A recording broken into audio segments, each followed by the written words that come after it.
नमस्कार दोस्तों, स्वागत है आपका एक बार फिर से। आई होप आप सारे बहुत अच्छे होंगे और अच्छे से पढ़ाई कर रहे होंगे। इस वीडियो में हम बात करने वाले हैं एसएससी सीएचएसएल 2020 के लिए टॉप 20 ऐसे topics. I know there are so many videos available on this topic, लेकिन इस वीडियो में अलग क्या होगा, हम जो भी टॉपिक इंपॉर्टेंट, मैंने इतनी सारी रिसर्च के बाद मैंने पास्ट एक्सपीरियंस पे पास्ट एसएससी के पेपर्स को, सीएचएसएल, सीजीएल, एमटीएस सबके डिस्क्रिप्टिव पेपर्स को देखते हुए उनका क्या उस साल के कौन से टॉपिक का ट्रेंड रहा और उन्होंने कैसा टॉपिक पूछा, इस पे बेस्ड भी है। दूसरी इंपॉर्टेंट चीज़ कि उसमें इंपॉर्टेंट पॉइंट्स मैंने इंसर्ट कर दिए हैं। लाइक अगर हम वीमेन एम्पावरमेंट की बात कर रहे हैं तो उसमें वीमेन एजुकेशन की बात करी जाएगी। उसमें डोमेस्टिक वायलेंस से हम कैसे परे निकलें, डोमेस्टिक वायलेंस को हम कैसे कम कर सकते हैं या ख़त्म कर सकते हैं। हम उसमें बेटी बचाओ बेटी पढ़ाओ जैसी schemes, Sukanya Samriddhi schemes, government की जो स्कीम्स बेटियों से रिलेटेड है, महिलाओं से रिलेटेड है, उसको कैसे डालेंगे, ये सारी चीज़ें उसमें होंगी। यानी 20 टॉपिक्स तो होंगे। उन टॉपिक्स को लिखना कैसे है, उसमें की पॉइंट्स क्या होंगे, क्या क्या चीज़ें मेंशन करनी है, इससे रिलेटेड भी बात करने वाले। इस वजह से ये इंपॉर्टेंट हो जाती है। मैं अपने बारे में थोड़ा सा बता दूं, कोई हाइपोक्राइट टाइप का बंदा मैं नहीं हूं, लेकिन कुछ लोग पूछने लग जाते हैं कि तुमने ऐसा क्या किया। तो 65 नंबर मेरे सीजीएल 17 के डिस्क्रिप्टिव में थे और 75 नंबर सीजीएल 2018 के डिस्क्रिप्टिव में थे। ठीक है, तो चलो स्टार्ट करते हैं और सीधे स्क्रीन पे लेके चलता हूं। और मैंने टेलीग्राम पे डिस्क्रिप्टिव का ग्रुप भी बना रखा है। अगर आपने नहीं ज्वाइन किया तो उसमें ऑलरेडी 1000 के करीब मेंबर्स हो चुके हैं, आप जाके ज्वाइन कर सकते हैं। उसमें आपको लोगों के एसेज पढ़ने का मौका मिलेगा, उसमें सुधार करने का मौका मिलेगा, उनसे अच्छी चीज़ें सीखने का और आपको कुछ बताने का मौका मिलेगा। ठीक है, तो चलो स्टार्ट करते हैं। और इस जो एसेज के टॉपिक होंगे इनका पीडीएफ मैं टेलीग्राम चैनल पर अपलोड कर दूंगा, उसकी भी लिंक डिस्क्रिप्शन में मिल जाएगी। तो चलिए स्टार्ट करते हैं, सारे टॉपिक्स को एक एक करके डिटेल में देखेंगे। ठीक है, सबसे पहला टॉपिक जो है वो है ओलंपिक गेम्स, क्योंकि अभी रिसेंट में हुए हैं तो ये इंपॉर्टेंट टॉपिक बनेगा जो करंट से रिलेटेड है, करंट इशू से रिलेटेड है। ओलंपिक गेम्स 2021 और स्पोर्ट्स की कंडीशन क्या है इंडिया में। लाइक क्रिकेट इतना ज़्यादा फ्लरिश कर रहा है और आगे जा रहा है, तो ऐसे और सारे स्पोर्ट्स को, एथलेटिक्स वगैरह को हम कैसे बढ़ावा दे सकते हैं, स्विमिंग से लेके हॉकी को, क्योंकि हमारी महिला टीम भी सेमीफाइनल्स में पहुंची थी, पुरुष टीम मेडल लेके आई, हॉकी टीम, और उसको हम कैसे बढ़ावा दे सकते हैं। तो ये इंपॉर्टेंट टॉपिक बनेगा। तो इसमें मैंने टॉपिक तो लिखा है ओलंपिक गेम्स 2021। अब इसमें हम कुछ चीज़ों का जो जिक्र करेंगे, जो हम हमारे की फैक्टर्स होते हैं, की पॉइंट्स होते हैं ऐसे लिखते टाइम, उसमें how can India improve medal tally, यानी मेडल जो आए हैं उसको बढ़ा कैसे सकते हैं, number of golds, number of silver medals, number of bronze medals कैसे इंक्रीज कर सकते हैं, हम कैसे स्पोर्ट्स को बढ़ावा दे सकते हैं, है ना। मेडल विनर्स, नीरज चोपड़ा जैसे जो गोल्ड विनर्स हैं, उनका जेवलिन थ्रो में जिन्होंने गोल्ड जीता, इन लोगों की जिक्र करेंगे कि इन्होंने कैसे इनको हम ऐसा करें, कोच बनाएं, इनके नाम पे इंस्टीट्यूट खोलें जिससे प्रोत्साहन मिले। तो ऐसी चीज़ों का भी हम जिक्र करेंगे। ठीक है, और जो गवर्नमेंट की स्कीम ऑलरेडी गेम पे चल रही हैं, स्पोर्ट्स पे चल रही हैं, खेलो इंडिया लाइक स्कीम्स, और इनका क्या रोल है, ये सारी चीज़ें भी जिक्र करेंगे। तो आपका बहुत अट्रैक्टिव सा ऐसे बन के तैयार होगा। ठीक है, दूसरा टॉपिक है फ्यूचर ऑफ इलेक्ट्रिक व्हीकल्स। चूँकि आपको पता होगा कि पॉल्यूशन और पेट्रोल की प्राइजेस में इतने हाइक देखने को मिल रहे हैं, तो आपको कुछ ना कुछ टाइम बाद इलेक्ट्रिक व्हीकल की तरफ शिफ्ट करना ही पड़ेगा, क्योंकि आपको पता होगा इतनी ज़्यादा व्हीकल्स हो गई, उसकी वजह से इन्वायरमेंट पॉल्यूशन हो ही रहा है। साथ में जब वो गार्बेज हम बनाते हैं, उनको कबाड़ा गाड़ियों को, जो हम कबाड़ियों को बेचते हैं, वो तोड़ते फोड़ते हैं, उससे भी वाटर पॉल्यूशन, कई तरह के पॉल्यूशन, एयर पॉल्यूशन, है ना, तमाम तरह के सॉइल अर्थ पॉल्यूशन, सॉइल पॉल्यूशन कह सकते हैं, तमाम तरह के पॉल्यूशन उससे क्रिएट होते हैं। तो हमें इलेक्ट्रिक व्हीकल की तरफ शिफ्ट करना ही पड़ेगा। लेकिन आपको पता होगा कि इलेक्ट्रिक स्कार्सिटी अभी इतनी ज़्यादा है रूरल इंडिया में, कई जगह लाइट उतनी ज़्यादा नहीं रहती, तो चार्जिंग स्टेशंस वगैरह भी बनाने पड़ेंगे। तो ये सारी चीज़ें आपको उसमें मेंशन करनी पड़ेगी, राइट। तो आपको बस यहाँ टॉपिक नहीं मिल रहा है, आपको ये भी मिल रहा है कि किन की फैक्टर्स पे आपको लिखना है, ताकि आपका ऐसे जो है वो अट्रैक्टिव दिखे। जैसा कि मैंने ऐसे आईएएस के लिए भी प्रैक्टिस करा है, तो हमें सिखाया जाता है कि ऐसे करना है, राइट। ये भी इंपॉर्टेंट टॉपिक बनेगा प्लास्टिक बैन, क्योंकि आपको पता होगा पॉल्यूशन क्रिएशन में सबसे ज़्यादा रोल प्लास्टिक का है, और धुएं तो हैं ही, साथ में प्लास्टिक वाटर पॉल्यूशन करता है, उससे हमारे जो मैराइन एनिमल्स हैं उनके मौत होती है। ये कई तरह से हमें हार्म करता है प्लास्टिक बैन, क्योंकि आपको पता होगा कि इसको हम गला नहीं सकते, वैसे कि मिट्टी में पड़े पड़े ये गल नहीं सकता। तो आपको पता होना चाहिए कि प्लास्टिक बैन जरूरी है, लेकिन आपको ये भी ध्यान रखना है कि प्लास्टिक बैग्स जैसी चीज़ें हैं या प्लास्टिक के बहुत सारे इंस्ट्रूमेंट्स हैं जो हमारे घरों में यूज होते हैं, जो हम इजीली अफोर्ड कर पाते हैं। लाइक प्लास्टिक की जो थैलियाँ आती हैं वो 1 रुपये में 5 मिल जाएंगी, 3 मिल जाएंगी, 10 भी मिल जाएंगी छोटी थैलियाँ। लेकिन क्या हम इसका अल्टरनेटिव हमारे पास है जो उतने ही सस्ते दाम पे हम अवेलेबल करवा पाएँ, जिससे आपको पता होगा कि जो रूरल इंडिया, जो वीकर सेक्शंस है वो भी अफोर्ड कर पाएँ। ऐसी चीज़ें हमारे पास हैं, या हम इन चीज़ों को कैसे सुधार सकते हैं, ताकि मतलब ऐसी क्या अल्टरनेटिव्स हैं हमारे पास जिससे हम प्लास्टिक को कम्प्लीटली वेनिस करवा दें इंडिया से, मतलब गायब ही हो जाए, है ना। तो इसके लिए हम लिखेंगे कि alternative of plastic bags, is it possible to make India plastic free. तो ये चीज़ें आपको ध्यान में रख के ये की फैक्टर्स बना के लिखने हैं। फोर्थ टॉपिक है न्यू एजुकेशन पॉलिसी यानी NEP। तो आपको पता होगा नई एजुकेशन पॉलिसी आई, शिक्षा नीति आई हुई है। अब इससे आपको ये ध्यान रखना है वो है क्या, उसके बारे में डिटेल में पढ़ेंगे। और आपको ये भी पता होना चाहिए कि ये एजुकेशन लेवल या एजुकेशन सिस्टम जो है इसको कैसे इंप्रूव करेगी, इसका क्या मतलब इससे हमें क्या प्लस चीज़ें मिलेंगी, यानी एडिशनल चीज़ें क्या मिलेंगी, ये हमारी जो शिक्षा नीति है, जो एजुकेशन पॉलिसी है, उसमें क्या वैल्यू ऐड करेगी, राइट। तो ये सारी चीज़ें हम इस तरह से लिखेंगे, है ना। फिफ्थ पॉइंट है ऑनलाइन एजुकेशन। अब आपको पता होगा कि पैंडेमिक में, कोविड पैंडेमिक में हमने देखा कि ऑनलाइन एजुकेशन कितना ज़्यादा महत्व रखने लग गई है, क्योंकि स्कूल्स, कॉलेजेस वगैरह, इंस्टीट्यूट्स वगैरह बंद हो गए थे। तो ऑनलाइन एजुकेशन का जो रोल है वो बहुत ज़्यादा बढ़ गया है। स्किल इंडिया में भी काफ़ी ज़्यादा रोल है। आपको पता होगा जो स्किल आप शायद विदेशों में जाके पहले सीखते थे वो आप इंटरनेट के माध्यम से आप सीख सकते हैं, है ना। लेकिन आपको ये ध्यान रखना है प्रॉस एंड कॉन्स इसके क्या है। बच्चे क्या उस तरह से अपना पर्सनालिटी ग्रो कर पाएंगे जैसे स्कूल्स में जाके करते थे। अगर मान लो ऑनलाइन एजुकेशन पे हम कंप्लीटली रिलाई करने लग जाए तो क्या हम अपनी पर्सनालिटी ग्रो कर पाएंगे, क्या बोलने चालने का तरीका पता चल पाएगा, क्या टीम बिल्डिंग वाली हैबिट्स हमारे अंदर डेवलप होंगी। इस तरह की चीज़ें आपको मेंशन करनी है, इन चीज़ों पे लिखना है, राइट।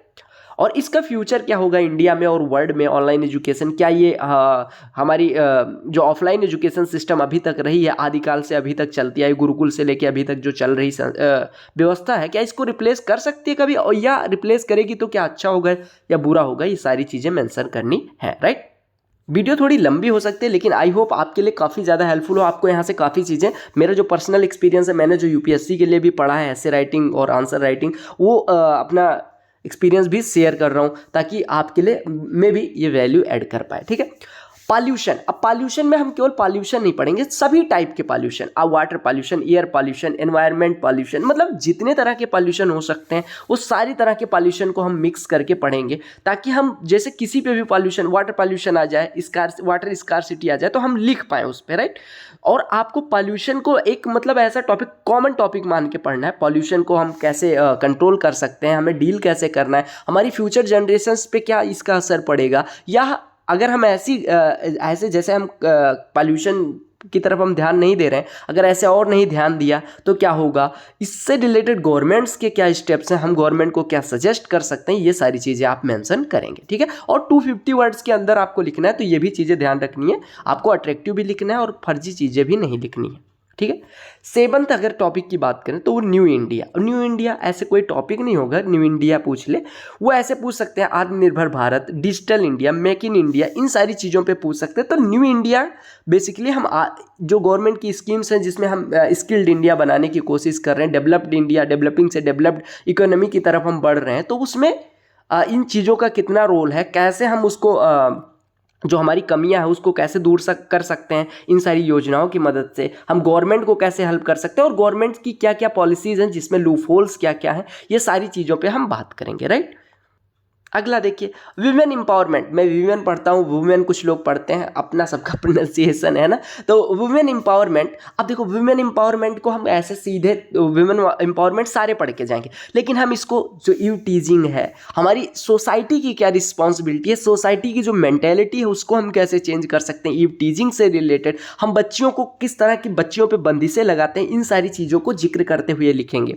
लाइक जब हमारे में आया था जो 2018 CGL का टॉपिक था एजुकेशन सिस्टम की करंट स्टेटस क्या है इंडिया में, ऐसा करके कुछ टॉपिक था। तो उसमें मैंने इन चीज़ों का जिक्र किया था कि जैसे इव टीजिंग जैसी चीज़ें भी एजुकेशन से दूर हो सकती हैं, है ना। जो हम कमेंट्स करते हैं, मतलब हम नहीं करते, कहने का मतलब कि जो लोग करते हैं, मतलब क्या इल मेंटेलिटी के लोग जो करते हैं, बच्चियों पे कमेंट, लड़कियों पे कमेंट, औरतों पे कमेंट वगैरह, छेड़छाड़ करते हैं, ये सारी चीज़ें कैसे दूर की जा सकती हैं। विमेन जो एम्पावर्ड होगी तो वो कैसे इन चीज़ों को हैंडल कर पाएगी, वो सारी चीज़ें हम लिखेंगे। अच्छा, एक चीज़ और है, इसको आप कोशिश करिएगा कि एजुकेशन सिस्टम से रिलेट कर पाएँ, कि अगर हम महिलाओं को, यानी लड़कियों को, बच्चियों को अच्छी शिक्षा दे पाएंगे, सोसाइटी को अच्छी शिक्षा दे पाएंगे, तो इससे काफ़ी चीज़ें अच्छी हो पाएंगी। जैसे मैं मान लो अपनी बच्ची को एम्पावर करने की कोशिश कर रहा हूँ, और अगर मैं 10 लोगों को और बताऊँगा, 10 लोगों को शिक्षित करूँगा,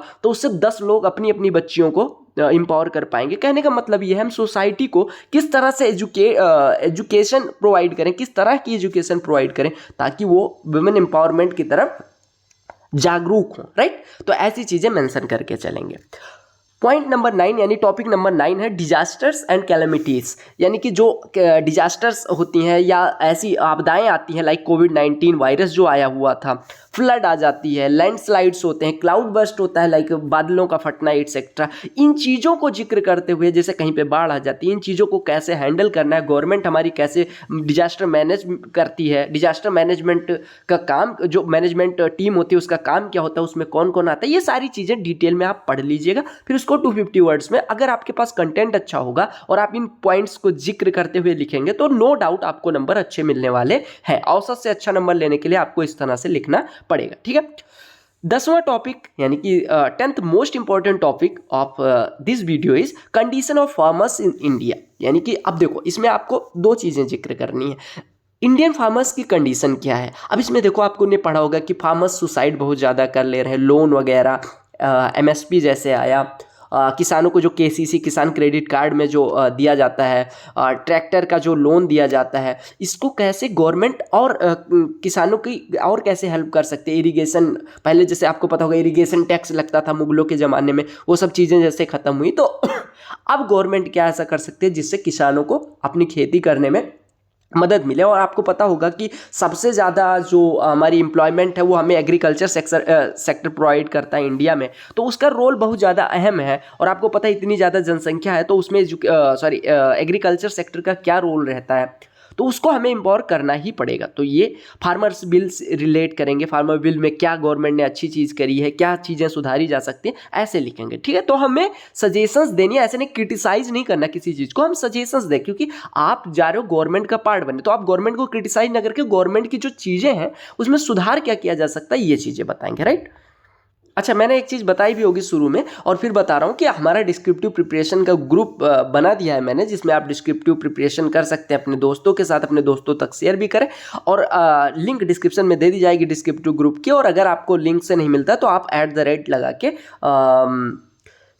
टेलीग्राम पे CHSL 2020 ऐसे सर्च करेंगे, अपना ग्रुप मिल जाएगा, आप ज्वाइन कर लीजिएगा, ठीक है। कंपटीशन प्रिपरेशन का लोगो भी उधर लगा हुआ है ग्रुप में, तो ज्वाइन कर लीजिएगा। उधर आपको कंटेंट भी मिलता रहेगा, और ऐसे एंड लेटर प्लेलिस्ट अपनी जो है उधर, उसके भी वीडियोज़ की लिंक भी मिल जाएगी। दूसरी चीज़, जो इंपॉर्टेंट वीडियोज़ ऐसे लेटर्स पे आएंगी वो आपको उधर मिलती रहेंगी, ठीक है। बाकी चैनल तो ज्वाइन कर ही लिया होगा आपने। अगला इंपॉर्टेंट टॉपिक जो है वो इंपॉर्टेंस ऑफ एजुकेशन। अच्छा, अब देखो शिक्षा का महत्व। अब शिक्षा का महत्व आप अगर ऐसे नॉर्मल सबकी तरह लिख देंगे कि शिक्षित होना बड़ी ज़रूरी चीज़ है, ऐसी है वैसी है फलानी ढिमकी, तो उसमें नंबर कॉमन सा मिलता है। लेकिन अगर आप थोड़ा सा दिमाग लगाएंगे कि इंपॉर्टेंस ऑफ एजुकेशन हमें टारगेट किस, जैसे आपको पता होगा विमेन का जो एजुकेशन है वो बड़ा सेंसिटिव सा इशू, उस पर अगर हम टच कर पाते हैं, उनके लिए अगर हमारी सोच अच्छी है, वीकर सेक्शंस के लिए अच्छी है, जो हैंडीकैप्ड लोग हैं उनके लिए अगर हम एजुकेशन प्रोवाइड कर पाते हैं, तो वो बड़ा सेंसिटिव सा इशू होता है। अगर आप ऐसा लिखते हैं तो उनको लगता है कि हाँ, आपके अंदर कुछ ऐसी चीज़ें हैं जो आप कर सकते हैं, जो आपके अंदर है करने को, ठीक है। तो ऐसी चीज़ों को टच करते हुए लिखना है।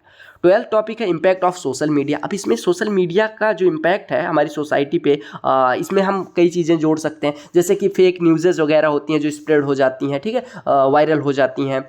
एक्सेसिव मोबाइल का जो यूज करते हैं यूथ, जो एक्सेसिव सोशल मीडिया पे लगा रहता है, यूट्यूब, नेटफ्लिक्स, फलाना डिमका, तमाम चीज़ों पे लगा रहता है, ठीक है।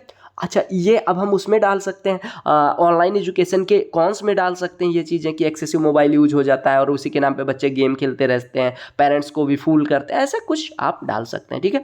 गेम एडिक्शन लाइक पबजी वगैरह, अब देखो फ़ोन अगर आपके हाथ में रहेगा तो आप कुछ तो करोगे, कई सारे लोग गेम के प्रति एडिक्टेड हो जाते हैं, तो वो सारी गेम एडिक्शन भी आप डाल सकते हैं, जिसमें पबजी की स्पेलिंग हाँ सही होगी, पबजी मैंने खेला नहीं तो मुझे पता नहीं है। एक गेम है जिस नशे से मैं मुक्त हूँ, पबजी। और फ्री फायर भी आप मेंशन कर सकते हैं। ये सारी चीज़ें जो एक्सेसिव यूज करने से हमारी यूथ पे क्या इफेक्ट पड़ रहा है, इन सारी चीज़ों का जिक्र कर सकते हैं।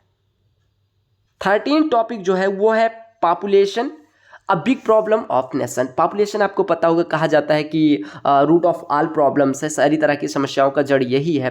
तो हमें ये बताना है कि हम डील कैसे करें, हम क्या कर सकते हैं जिससे पॉपुलेशन इतनी तेज़ी से ग्रो ना हो, या जो ग्रो हो चुकी है उसको हम कैसे करें कि वो आने वाले समय में इस चीज़ के लिए जागरूक रहे, क्योंकि आपको पता होगा कि जनसंख्या विस्फोट हुआ तो फिर बड़ी दिक्कत आ जाएगी। तो और जिस तरह से हम बढ़ रहे हैं उस तरह से जनसंख्या विस्फोट होना निश्चित है, तो आपको ये चीज़ें पढ़ के जानी है ना।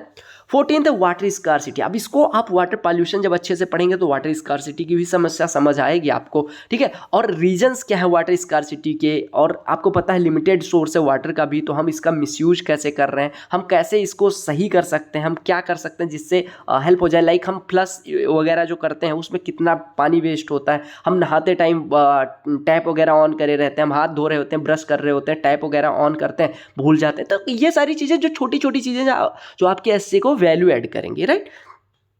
अगला टॉपिक देखिएगा, गवर्नमेंट स्कीम्स। अब गवर्नमेंट स्कीम्स मैंने लिख दिया है, लेकिन गवर्नमेंट स्कीम्स में जो इंपॉर्टेंट स्कीम्स है वो भी मेंशन कर दिए हैं। लाइक आयुष्मान भारत जो हेल्थ से रिलेटेड है, national health mission scheme, Jan Arogya Yojana, Jan Dhan, ये सारी गवर्नमेंट की इंपॉर्टेंट स्कीम्स हैं एनडीए गवर्नमेंट की, तो ये आप मेंशन करेंगे और ये हमेशा इंपॉर्टेंट टॉपिक्स में रहेंगी। तो गवर्नमेंट स्कीम्स में आपको ध्यान रखना है, गवर्नमेंट को क्रिटिसाइज नहीं करना है, लूप होल्स देखनी है और उसको कैसे हम सुधार सकते हैं वो बताना है, ठीक है। क्योंकि आप जर्नलिस्ट नहीं है, आप गवर्नमेंट के पार्ट बनने जा रहे हैं। 16th टॉपिक है इंडियन इकोनॉमी से रिलेटेड, जिसमें हम जीडीपी, ठीक है, जीडीपी वगैरह का जिक्र करेंगे। जीडीपी ग्रोथ रेट मतलब क्या है हमारी, उसको हम कैसे सुधार सकते हैं, हमारे यहाँ क्राइसिस अगर उत्पन्न होता है या उत्पन्न हुआ है तो हम उसको कैसे सुधार सकते हैं, ठीक है। सजेशंस हमें बेसिकली देने हैं और इससे थोड़ा पढ़ लीजिएगा, कंटेंट होना आपके पास बड़ा ज़रूरी है। मैंने स्कीम्स का जिक्र कर दिया, लेकिन कुछ स्कीम्स और ज़्यादा इंपॉर्टेंट बनेगी, जैसे हेल्थ रिलेटेड उधर जिक्र करा था, वीकर सेक्शन से रिलेटेड भी यहाँ पे schemes for girls and girls child, यानी आपको जैसे गर्ल फोर्टिसाइड जो होता है, यानी कि भ्रूण हत्या होती है, कन्या भ्रूण हत्या, वो सारी चीज़ें, इनको कैसे रोक लगाया जा सकता है, इस पर जो स्कीम्स है, like Beti Bachao Beti Padhao, domestic violence वगैरह पे क्या गवर्नमेंट हमारी गवर्नमेंट क्या कर रही है, इसको हटाने के लिए, इसको कम करने के लिए, सुकन्या समृद्धि योजना, ये सारी जो स्कीम्स है वो आपके लिए बहुत ज़्यादा इंपॉर्टेंट बनेगी। तो ये सारी स्कीम्स आपको पढ़ के ही जाना है, ठीक है। 18th इंपॉर्टेंट टॉपिक है health of reverse and schemes like Namami Gange, Narmada बचाओ, ऐसे करके यमुना पे जो काम हो रहा है, यानी कि जो हमारी टॉप नदियां हैं, मतलब सबसे बड़ी और सबसे महत्वपूर्ण नदियां हैं, उनका कंडीशन क्या है, उनको हम कैसे प्रभावित कर रहे हैं, उनको हम कैसे पॉल्यूट कर रहे हैं, वो सारी चीज़ें आपको जिक्र करनी है। उसके लिए आपको इस कंटेंट पढ़ना पड़ेगा, लाइक नमामि गंगे, उसमें गवर्नमेंट ने काम क्या किया है, ये सारी चीज़ें आपको पढ़ के जानी है, राइट। 19वां और सबसे इंपॉर्टेंट टॉपिक भी ये है, इलेक्ट्रिसिटी प्रॉब्लम इन विलेजेस, यानी कि जो आपके गांव में बिजली की समस्या है, इससे लेटर भी आ जाता है। अच्छा, ये सारे टॉपिक्स जो मैंने बताए इस पे लेटर्स भी आ सकते हैं आपके, ठीक है। लेटर्स में कुछ स्पेशल नहीं होता, बस इन्हीं टॉपिक्स पे आ जाता है, ठीक है। तो आपको इलेक्ट्रिसिटी प्रॉब्लम, अच्छा इलेक्ट्रिसिटी प्रॉब्लम को हम कैसे लिंक कर सकते हैं, आपको पता होगा डिजिटल इंडिया मिशन में हम चाह रहे हैं कि हमारी इंडिया डिजिटल हो, हम कैशलेस पेमेंट कर पाएँ। तो उसके लिए जब लाइट नहीं रहेगी, फ़ोन नहीं चार्ज होगा, नेटवर्क नहीं आएगा, टावर्स नहीं चलेंगे, सेल टावर्स नहीं चलेंगे, लाइट नहीं रहेगी तो उससे नेटवर्क नहीं आएगा, नेटवर्क नहीं आएगा तो हम ट्रांजेक्शन कैसे करेंगे। दूसरी चीज़, मान लो फ़ोन ही नहीं चार्ज होगा तो हम कैसे ट्रांजेक्शन करेंगे, या हम कैसे पढ़ाई करेंगे। मान लो हमारा फ़ोन, हम कह रहे हैं कि हम आपको ऑनलाइन एजुकेशन फ्री में गवर्नमेंट हमारी प्रोवाइड करती है, लेकिन अगर लाइट की समस्या है तो आप कैसे पढ़ाई करेंगे। तो ये ऐसी चीज़ों को लिंक करना है, मतलब जो चीज़ें लिंक हो सकती हैं उस चीज़ों को लिंक करना है, राइट। और 20वां डिजास्टर मैनेजमेंट, यानी कि आपदा प्रबंधन से रिलेटेड आपको पढ़ के जाना है। तो ये 20 मोस्ट इंपॉर्टेंट टॉपिक्स थे जो मैंने कोशिश करी है कि मैंने इसमें कई सारे टॉपिक्स को आपके मिक्स कर दिया है, और इससे परे आपको कुछ पढ़ने की ज़रूरत नहीं। इन्हीं को अच्छे से पढ़ें, अच्छे से लिखें, बाकी डिस्क्रिप्टिव ग्रुप में ज़रूर जुड़े। बाकी कोई भी प्रीवियस ईयर कॉपीज़ होंगी या कोई भी मटेरियल होता है, मेरे पास जब भी टाइम लगता है मैं इन टॉपिक्स पे ऐसे आपको प्रोवाइड करने की कोशिश करूँगा, ठीक है। बाकी चैनल पर नए होना सब्सक्राइब कर लेना, टेलीग्राम चैनल से ज़रूर जुड़ें। अगर आपका कोई डाउट है आप हमें इंस्टाग्राम पर भी मैसेज कर सकते हैं। Bye bye, take care, love you all.